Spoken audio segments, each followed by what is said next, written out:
ये कहानी किशनगंज नाम के एक छोटे से गांव की है, जहां बिरजू नाम का एक बहुत सीधा साधा और ईमानदार किसान अपनी पत्नी गौरी के साथ रहता था। बिरजू की मालिया हालात बहुत खराब थी। वो गांव के बड़े बड़े जमींदारों के खेत में मेहनत मजदूरी करता था। बिरजू कभी किसी के खेत में काम करता था, तो कभी कभी किसी के घर पर जाकर साफ सफाई का काम भी करता था, ताकि उसके घर का खर्चा अच्छे से चल सके। बिरजू इतनी मेहनत करता था, पर फिर भी उसके पास इतने पैसे नहीं बच पाते थे कि वो अपने और अपने पत्नी के लिए अच्छे से 2 वक्त की रोटी का भी इंतजाम कर सके। जैसे जैसे समय बीतता गया, उसकी मालिया हालात और खराब होती गई। इसी बीच बिरजू अपनी पत्नी से बोलता है। गौरी, मुझे माफ कर देना। मेरी वजह से तुम्हें भी इतनी सारी परेशानियों का सामना करना पड़ रहा है। नहीं जी, आप ऐसे क्यों बोल रहे हो? मैं जैसी भी हूँ बहुत खुश हूँ। नहीं गौरी, मुझे नहीं लग रहा है। मेरी इस गरीबी ने मेरे साथ तुम्हें भी पिस के रख दिया है। आप इतने परेशान क्यों हो रहे हो? आप जितना भी कमा रहे हो, हम उसमें ही गुजर बसर कर लेंगे। और अगर आपको इतनी चिंता हो रही है, तो अब से हम दोनों मिलकर और मेहनत करेंगे। आपके साथ साथ मैं भी आस पड़ोस के लोगों के यहाँ छोटा मोटा कोई काम देख लेती हूँ। नहीं गौरी, मैं तुम्हें पहले ही बहुत परेशान कर चुका हूं, और अब तुम किसी और के यहाँ काम करो, ये मैं नहीं देख पाऊंगा। तो आप सब चिंता छोड़कर अपने काम पर ध्यान दीजिए और मेहनत करिए। बाकी सब ऊपर वाले के भरोसे छोड़ दीजिए। पर मैं भी क्या करूं? मैं कितनी भी मेहनत क्यों ना करूं, मुझे मेरे मेहनत के हिसाब से यहाँ कोई मजूरी देता ही नहीं है। अब तो पहले की तरह काम भी नहीं मिल रहा है। गौरी, मैं सोच रहा हूं कि अब शहर जाकर काम करूं। यहां दिन रात मेहनत करता हूं, लेकिन हमें सही से 2 वक्त की रोटी भी नसीब नहीं होती है। शहर में मेहनत करूंगा तो कम से कम पैसे तो ज्यादा मिलेंगे। पर आप शहर चले जाओगे तो मैं यहाँ अकेली कैसे रहूंगी? आपके बिना यहाँ मेरा कोई नहीं है। मैं समझता हूं गौरी, पर कुछ ही समय की बात है। मुझे जैसे ही अच्छी नौकरी मिल जाएगी तो मैं वहां साल 2 साल कमाकर कुछ पैसे बचा लूंगा। फिर उन पैसों से यह गांव में कोई दुकान खोल लूंगा, ताकि तुम्हारे साथ रह सकूं। नहीं जी, मुझे ज्यादा पैसों का लालच नहीं है। अभी मैं जिस हाल में हूँ, मैं उसी में खुश हूँ। मैं तुम्हारी भावनाओं को समझ रहा हूं गौरी, लेकिन हमारी हालत देखकर मुझे कुछ ना कुछ तो करना ही होगा। ठीक है, अगर आपको यही सही लग रहा है तो जाइए, लेकिन अपना ख्याल रखना। मैं आज आपका सामान बांध देती हूँ, आप कल चले जाना।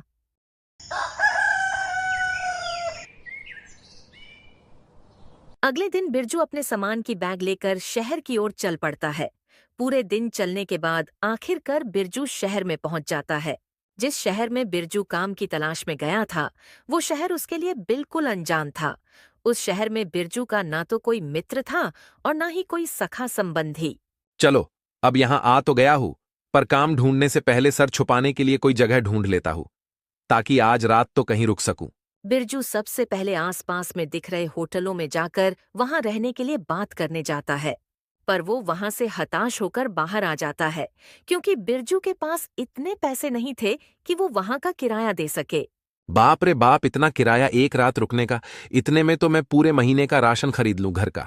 आखिरकार होटलों के चक्कर मार मार के वो परेशान हो जाता है। एक काम करता हूं, इन होटलों में रहने से अच्छा किसी भाई के यहां रुक जाता हूं। कम से कम मेरे कुछ पैसे तो बच जाएंगे। फिर बिरजू वहां से आस-पास में दिख रहे घरों में जाकर रहने के लिए बात करने जाता है। बिरजू जब एक घर के पास पहुंचा, तो वहां पहले से उस घर का मालिक बाहर बिस्तर लगाकर बैठा होता है।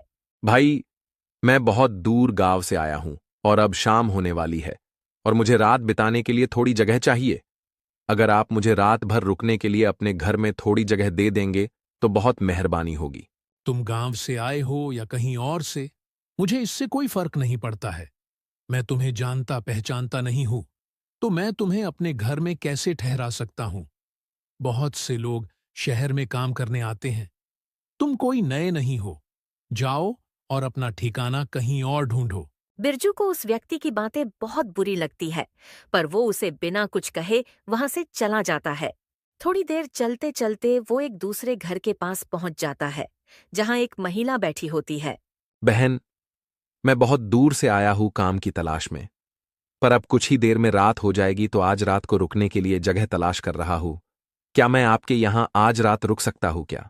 भाई, मैं आपकी मजबूरी समझ सकती हूँ, पर मेरे घर में केवल मैं और मेरी बेटी रहती है, तो मैं ऐसे ही किसी पराये मर्द को अपने घर में नहीं रुका सकती हूँ। मुझे माफ कर दीजिए। अरे कोई बात नहीं है बहन, आपकी मदद के लिए धन्यवाद। बिरजू वहां से भी निराश होकर अपने लिए दूसरे घर की तलाश में निकल जाता है। बिरजू कई घरों में जाता है, लेकिन हर कोई उसे अपने घर में ठहराने से मना कर देता है। ये सब देखकर बिरजू बहुत ही निराश हो जाता है। फिर सोचने लगता है, इस शहर में कोई भी मुझे अपने घर में ठहराने के लिए तैयार ही नहीं है। अब मैं रात में कहाँ जाऊं? मेरी तो कुछ समझ में ही नहीं आ रहा। जब इस शहर में मुझे रुकने के लिए कोई घर ही नहीं मिल रहा, तो मुझे इस शहर में काम कैसे मिलेगा? बिरजू ये सब सोच ही रहा था, तभी उसकी नजर पास वाली एक झोपड़ी पर पड़ती है। बिरजू फौरन उस घर के पास चला जाता है। बिरजू जब उस घर के पास पहुंचा तो उसने देखा अंदर एक बूढ़ी अम्मा बैठी है। बिरजू उन्हें आवाज लगाता है। अम्मा, क्या मैं आपसे 2 मिनट बात कर सकता हूँ? बिरजू की आवाज सुनकर बूढ़ी अम्मा बाहर आ जाती है। अम्मा, मैं इस शहर में काम की तलाश में आया हूं, पर कोई भी मुझे अपने घर में ठहराने के लिए तैयार ही नहीं है। बस अब आपसे ही उम्मीद है। कृपा करके आप मुझे अपने घर में रात भर रुकने की जगह दे दीजिए। बेटा, तुमने मुझे माँ कहा है, और एक माँ अपने बेटे को घर के बाहर कैसे छोड़ सकती है? चलो आओ, अंदर आ जाओ। बिरजू उस बूढ़ी अम्मा के साथ घर के अंदर चला जाता है। फिर वह अम्मा बिरजू से कहती है, बेटा, तुम इसे अपना ही घर समझो। तुम जब तक चाहो तब तक यहाँ रह सकते हो। अम्मा, इस घर में आप अकेले रहते हो क्या?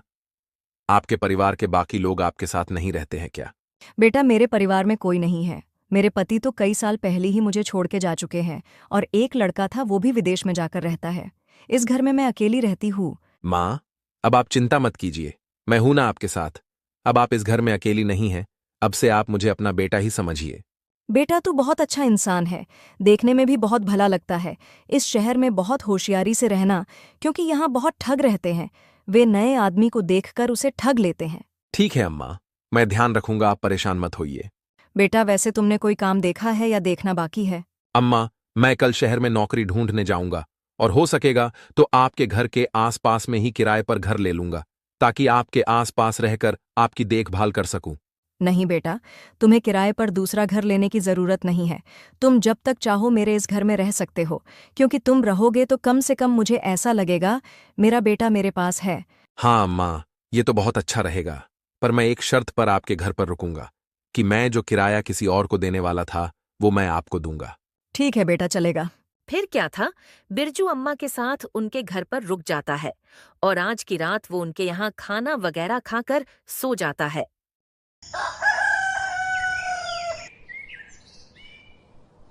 अगली सुबह सुबह बिरजू काम की तलाश में निकल जाता है।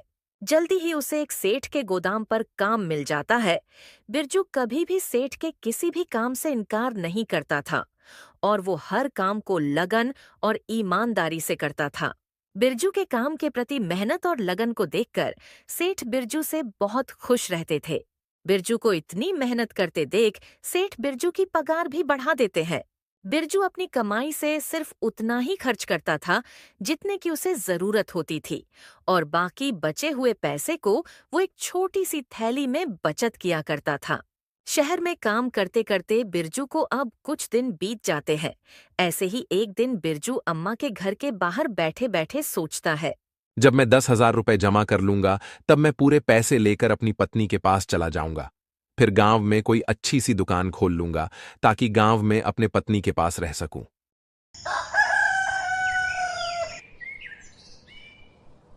ऐसे ही देखते देखते 2 साल बीत जाते हैं।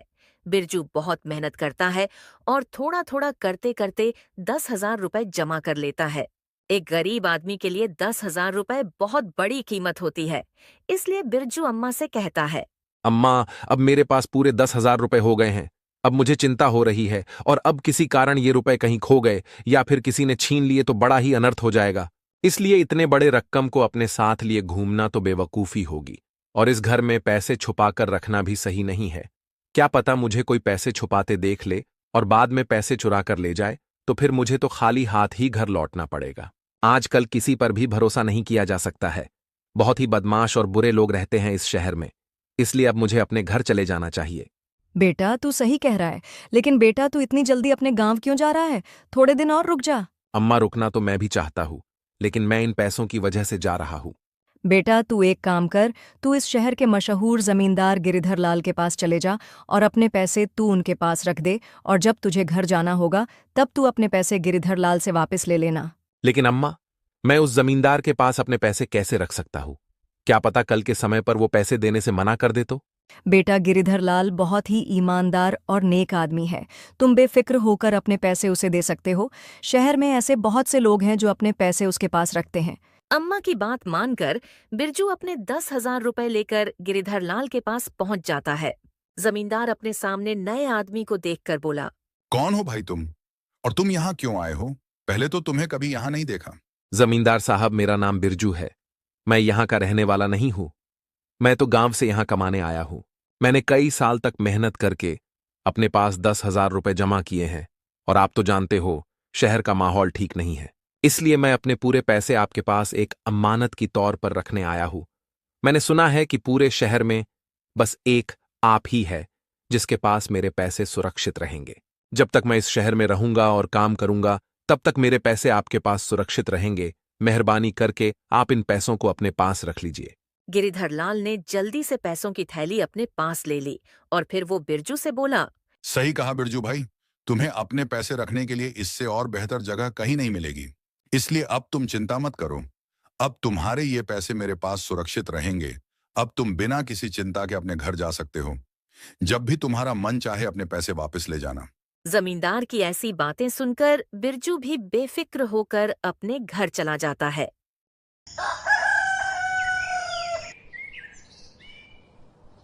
फिर कुछ समय और बीत जाता है। देखते देखते और 1 साल निकल जाता है। बिरजू अपने काम में मग्न रहता है। ऐसे ही एक दिन बिरजू जब पलंग पर बैठा हुआ था, तभी उसे उसकी पत्नी गौरी की बहुत याद आने लगती है। अब बहुत समय हो गया है। देखते देखते 3 साल गुजर गए। अब तो मुझे गौरी के पास जाना ही होगा। अब जब बिरजू अपनी पत्नी के पास जाने का निश्चय करता है, तो वो सबसे पहले अम्मा को सारी बात बताने चला जाता है। अम्मा, अब बहुत समय बीत गया है। अब मैं सोच रहा हूँ गौरी के पास चला जाऊं। मैं तो उसे कहकर आया था 1-2 साल में आ जाऊंगा, पर अब मुझे यहाँ कमाते कमाते 3 साल हो गए हैं। ठीक है बेटा, जैसा तुमको सही लगे। फिर क्या था, बिरजू अपने घर जाने की तैयारी करके जमींदार के पास अपने पैसे लेने चला जाता है। जमींदार साहब, मैं अब अपने गांव जा रहा हूँ, इसलिए मैं आपके पास अपने पैसे लेने आया हूँ।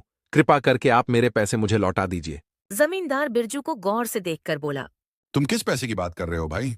तुमने कब मुझे पैसे दिए थे? जमींदार की ये बात सुनकर बिरजू के होश उड़ जाते हैं।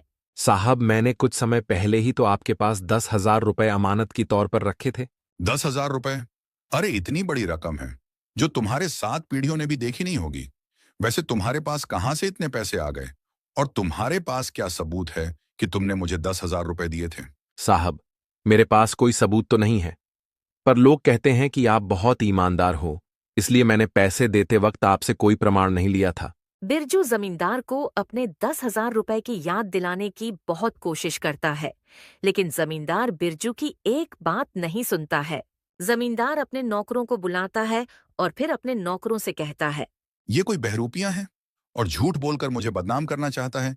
इसे मेरे घर से धक्के मारकर बाहर निकाल दो, और याद रहे ये दोबारा मेरे घर में ना घुसाए। आखिरकार जमींदार के नौकर बिरजू को उसके घर के बाहर निकाल देते हैं। जमींदार के घर के बाहर आने के बाद बिरजू सोचता है, अब मैं क्या करूंगा? जमींदार ने तो मेरे मेहनत की कमाई हड़प ली है और मेरे पास उनके खिलाफ कोई प्रमाण भी नहीं है। अब मैं क्या करूं? कमजोर और लाचार बिरजू रोते हुए बूढ़ी अम्मा के घर की ओर चल पड़ा। बूढ़ी अम्मा के घर की तरफ जाते हुए बिरजू फिर से वही बात दोहराने लगा। हे भगवान, सालों की मेहनत, मेरी जमा पूंजी सब लुट गया। क्या सोचा था और क्या हो गया? उस बदमाश जमींदार ने मुझे कहीं का नहीं छोड़ा। हे भगवान, अब मैं क्या करूं? बिरजू दुखी मन से बूढ़ी अम्मा के घर लौट आता है। बिरजू को रोता हुआ देख बूढ़ी अम्मा बिरजू से पूछती है, क्या हुआ बिरजू बेटा, तू रो क्यों रहा है? तू तो गिरिधर लाल जमींदार के पास अपने पैसे वापस लेने गया था ना? हाँ अम्मा, मैं बर्बाद हो गया। मेरी जमा पूंजी सब लुट गई। जमींदार गिरिधर लाल ने मेरे पैसे वापस देने से इनकार कर दिया। पैसे मांगने पर उसने कहा, मैंने तुझे पहले कभी नहीं देखा है। तू मुझे पैसे देकर कब गया था? तू पक्का कोई बहरूपियां है जो झूठा आरोप लगाकर मुझे बदनाम करना चाहता है। और ऊपर से उसने अपने नौकरों को बुलवाकर मुझे धक्के मारकर घर से बाहर निकलवा दिया। बिरजू की सारी बातें सुनकर बूढ़ी अम्मा मायूस हो जाती हैं। बिरजू बेटा, मुझे माफ कर देना। ये सब मेरी वजह से हुआ है। मैंने ही तुझे तेरे बचत के पैसे जमींदार गिरिधर लाल के पास रखने को कहा था। मुझे पता नहीं था गिरिधर लाल इतना बड़ा बेईमान और धोखेबाज स्वभाव का है। लोग तो उसके ईमानदारी के गुण गाया करते थे। अम्मा, आप अपने आप को दोष मत दो। इसमें आपकी कोई गलती नहीं है। आपने तो मेरे अच्छे के लिए ही कहा था, मगर होना तो वही था जो भगवान को मंजूर था। लेकिन बेटा, अब तू क्या करेगा? उस बेईमान जमींदार से अपने पैसे वापस कैसे लेगा? अम्मा, अब मैं कुछ नहीं कर पाऊंगा। अब मुझे खाली हाथ ही अपने घर लौटना होगा। बूढ़ी अम्मा और बिरजू आपस में बात कर ही रहे होते हैं, तभी वहां अम्मा के बगल में रहने वाली लक्ष्मी नाम की औरत आती है। वो दोनों को उदास देखकर पूछती है। क्या बात है बिरजू भाई, आज आप और अम्मा दोनों इतने उदास क्यों दिखाई दे रहे हो?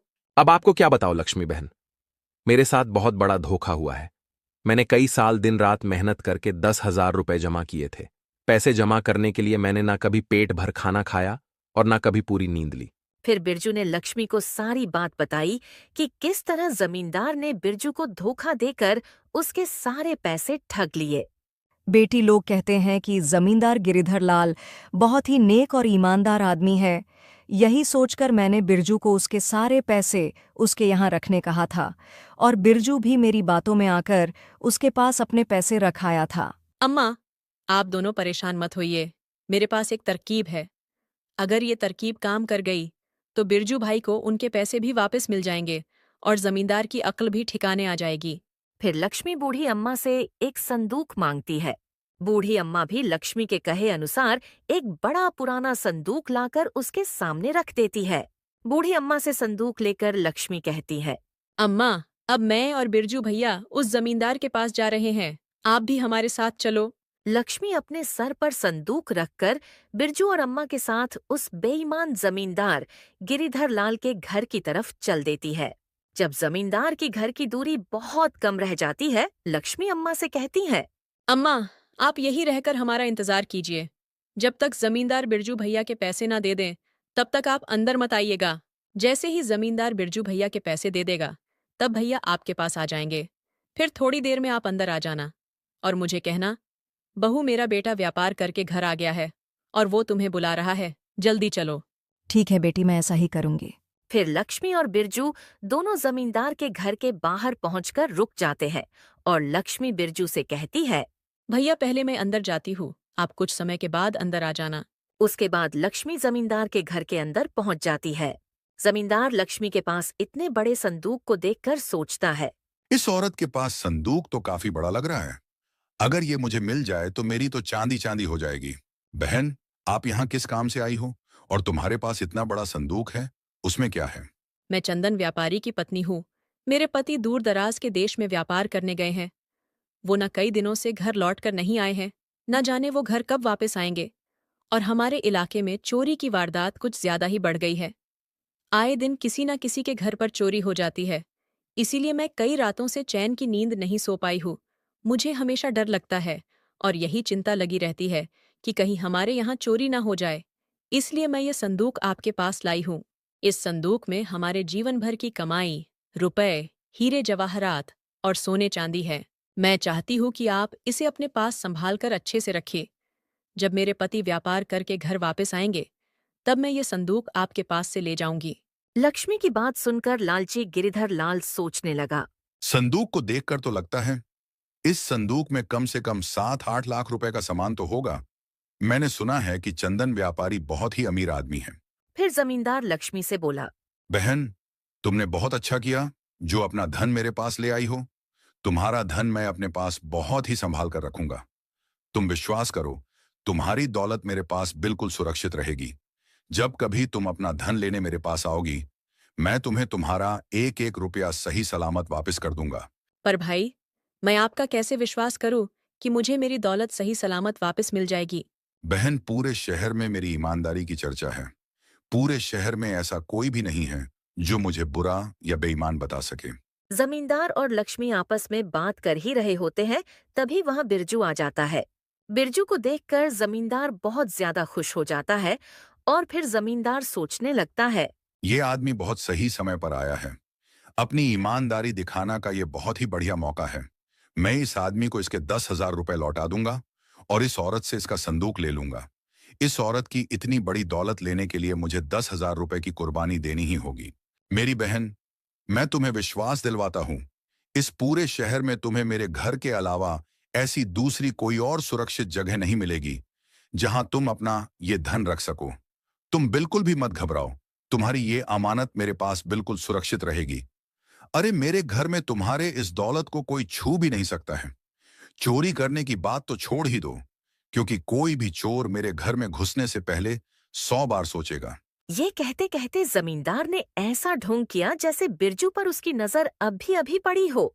फिर वो बहुत खुश होकर बोला, अभी तुम ये देखो, इस आदमी ने अपनी पूरी जमा पूंजी मेरे पास रखी थी। सुबह ही ये अपनी जमा पूंजी मेरे पास लेने आया था, पर उस समय मुझे याद नहीं आया, तो मैंने इसे चोर समझकर भगा दिया था। पर फिर जब मैंने अपने दिमाग पर बहुत जोर डाला, तब कहीं जाकर मुझे इसका चेहरा याद आया।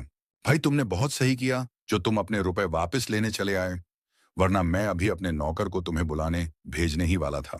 इस आदमी को तो मैं बहुत अच्छे तरह से जानती हूँ। ये बहुत दूर से इस शहर में काम करने आया है। ये बेचारा बहुत मेहनत से काम करता है। इसने शायद हमारे यहाँ भी काम किया है। इसने बहुत मेहनत करके ये पैसे कमाए हैं। क्या तुम इस आदमी को जानती हो? फिर तो किसी बात की चिंता करने की जरूरत ही नहीं है। मैं अभी इस गरीब के पैसे इसे दे देता हूँ। फिर क्या था, जमींदार बिरजू के पैसे लाने अपने तिजोरी वाले घर में चले जाता है और लक्ष्मी और बिरजू वहां रुककर उसका इंतजार करने लगते हैं। फिर कुछ समय में जमींदार बिरजू के 10,000 रुपए लाकर बिरजू को दे देता है। बिरजू तुरंत अपने पैसे लेकर जमींदार के घर से चलता बनता है। बिरजू को उसके पैसे लौटाने के बाद जमींदार लक्ष्मी से बोला, देखो बहन, मैंने इस गरीब आदमी के पैसे जैसे के तैसे सही सलामत इसे वापस कर दिए। अब तो तुम्हें मेरी ईमानदारी पर विश्वास हो गया होगा कि लोगों की दौलत मेरे पास एकदम सुरक्षित रहती है। जी बिल्कुल भाई साहब, मुझे आप पर पूरा विश्वास हो गया है कि आप बहुत ही नेक और ईमानदार आदमी हो। तो लाओ, मुझे अपना ये संदूक दे दो और बेफिक्र होकर अपने घर चले जाओ। जमींदार लक्ष्मी से संदूक मांग ही रहा होता है कि उतने में बूढ़ी अम्मा जमींदार के घर में आ जाती है और लक्ष्मी से कहती है, बहू जल्दी घर चलो, मेरा बेटा व्यापार करके घर लौट आया है और वो तुम्हें बुला रहा है। ये तो बहुत अच्छी बात है जो वो घर लौट आए। अब हमें कोई भी चिंता करने की जरूरत नहीं है। भाई साहब, अब आपको भी परेशानी उठाने की जरूरत नहीं है। मेरे पति अपने धन को खुद सुरक्षित रख लेंगे। फिर क्या था, लक्ष्मी ने संदूक उठाया और जमींदार के घर से चली गई और ये सब देखकर जमींदार को गुस्से से आग बबूला हो गया। गुस्से के मारे उसका बहुत बुरा हाल था। जमींदार मन ही मन बहुत दुखी हो रहा था और खुद को बुरा भला कह रहा था। वाह गिरिधर लाल, वाह! हाथ में आई दौलत लौटकर वापस चली गई। इस कमबख्त चंदन व्यापारी को अभी ही आना था। थोड़ी देर बाद नहीं आ सकता था। थोड़ी देर बाद आता तो उसका क्या बिगड़ जाता? नहीं, पर उस कमबख्त को अभी ही आना था। अगर वो थोड़ी देर बाद आता, वो धन से भरा संदूक मेरा हो जाता। अगर वो संदूक मेरे हाथ लग जाता, तो पैसों से मेरी पूरी तिजोरी भर जाती। अब क्या करूं अपनी फूटी किस्मत का? पैसों से भरा संदूक भी नहीं मिला और 10,000 रुपए भी हाथ से चले गए। इधर जमींदार अपने किस्मत को कोस रहा होता है और उधर बूढ़ी अम्मा के घर पर लक्ष्मी बिरजू से कहती है, बिरजू भाई, इंसान को कभी निराश नहीं होना चाहिए। हमेशा ये बात याद रखनी चाहिए कि दुनिया में ऐसा कोई बेईमान और चालाक आदमी नहीं है जिसकी बेईमानी हमेशा सफल हो जाए। भाई, अब आप अपने घर जाइए और अपने परिवार के साथ एक सुखी जीवन बिताइए। बहुत भटक चुके इस अनजान इलाके में। फिर क्या था, लक्ष्मी बिरजू की बहुत बड़ी मदद करके अपने घर के लिए निकल जाती है। लक्ष्मी के जाने के बाद बिरजू भी बूढ़ी अम्मा से अपने घर जाने के लिए इजाजत मांगने लगता है। अम्मा, अब मुझे भी यहाँ से जाने की आज्ञा दो। आपका बहुत बहुत धन्यवाद जो इतने बड़े अनजान शहर में मुझ जैसे अनजान की मदद की और रहने के लिए छत दी। अम्मा, मैं आपका ये एहसान अपनी जिंदगी भर नहीं भूलूंगा। अरे इसमें एहसान की क्या बात है बेटा, तू भी तो मेरे बेटे जैसा है, तो मैंने तो बस एक माँ होने का फर्ज निभाया है। अब तुम अपने घर जाओ और हमेशा खुश रहो। मेरा आशीर्वाद हमेशा तुम्हारे साथ है। फिर क्या था, बिरजू अम्मा से उनका आशीर्वाद लेकर और उनको अलविदा कहकर अपने गांव के लिए निकल जाता है। बिरजू ने अपने बचत किए हुए पैसों से एक छोटी सी किराने की दुकान खोल ली थी, जिस कारण अब उसे किसी के यहाँ मजदूरी भी नहीं करनी पड़ती थी और वो अच्छा खासा कमा भी रहा था।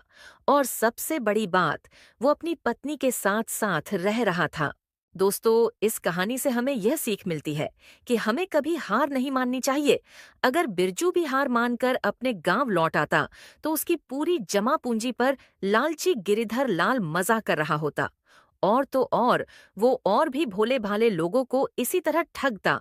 पर लक्ष्मी की सूझबूझ और चतुराई ने बिरजू को उसके रुपए भी दिला दिए और लालची जमींदार को सबक भी सिखा दिया।